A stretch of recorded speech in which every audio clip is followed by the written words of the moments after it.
first episode begins with Michael Ormwood and his cop friends having fun with their families at a family barbecue. Two of the cops leave for an ice run, but end up getting shot on the streets. Unfortunately, one of them, Chester, is fatally wounded and dies. The other one is rushed to the hospital. Following the murder of an off-duty cop, Amanda and the mayor hold a press conference to assure the public that they are looking into the case. She announces that Faith will head the investigation. Faith announces that the attack was targeted, and the mayor enforces a curfew. Behind the scenes, the mayor and Amanda get into it. Captain Cromwell's heavy investment in this case doesn't help, as Chester was his close friend. Based on the evidence, the assassins were lying in wait for Chester. The police think that a local gang is behind the attack. Witnesses link the attack to the group based on what the assassins were wearing. Faith and Amanda want to investigate the evidence fully, but Cromwell and the mayor want to bring the gang leader, Raphael, into custody immediately.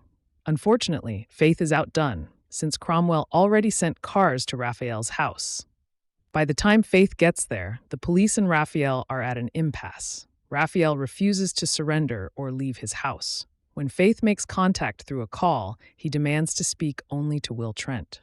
Faith tries to explain that Trent has been gone for months and no one knows where he is. However, Raphael insists on only Will Trent.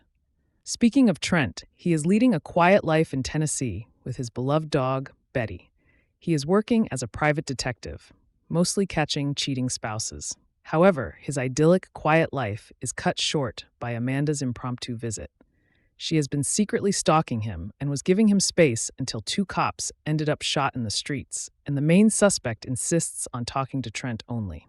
She demands that he return home, but he refuses. He is wrecked by the guilt of arresting Angie and can't forgive himself. Amanda suggests he call Angie and talk about the situation instead of wallowing in guilt. After hearing that Raphael specifically asked for him, Trent reluctantly agrees to help with the case. Meanwhile, Angie is settling in at her new job as a security guard in one of the high-end neighborhoods. Franklin drops by to notify her that Trent is back to work on the case. She claims she is good and has no plans to run into Trent. In the meantime, Trent arrives on the scene and insists on getting inside with no gun or protective gear. It turns out he and Raphael used to be close, but fell apart. The moment Raphael sees him, they start fighting until Raphael's grandma interrupts their little bloody reunion. Trent and Raphael talk about the case, and Raphael insists he is being framed. Trent believes him and promises to look into it.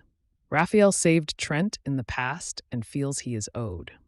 Faith is happy to see Trent, but angry that he left without any goodbyes. She has taken over his office, and though her new partner is lacking, she is too proud to admit she missed Trent. Since she is in charge of the case and Trent is only a guest, she puts him in charge of following up on the impartial number plates. Meanwhile, Faith checks in with a confidential informant. His response leads Faith to believe that Raphael was not lying about being framed.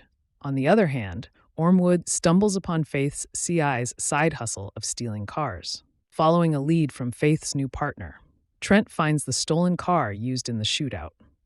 Later at the station, Chester's wife confronts Ormwood. She is angry after learning her husband was supporting another woman's kid.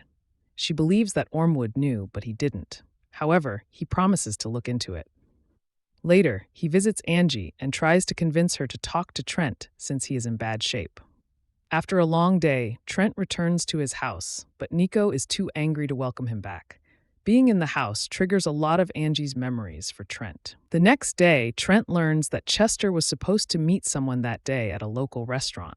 He shows up, half expecting no one to show up, but someone does.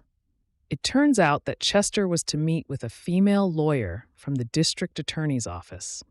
Alba didn't know who she was meeting, only that it was a cop looking to get something off his chest and discuss immunity options. After realizing that she was supposed to meet with Chester, who was killed, she tries to leave. Trent opens up and tells her that he is not one of the corrupt cops. He starts ranting off about how he even arrested the love of his life. This gains Alba's attention, and she trusts him. Based on what they have found out, the police start to suspect that Chester was corrupt and working with the local gang, trying to frame Raphael. As he talks to Alba, the reporters announce that Raphael has surrendered and confessed. Trent visits Raphael and asks him why he didn't wait. Raphael refuses to explain, but still asks for Trent's help. The mayor announces the surrender, and everyone considers the case closed. However, Trent, Amanda, Faith, and Ormwood continue investigating the case. Ormwood learns that Chester donated a lot of money to one of the victims in a case he worked on.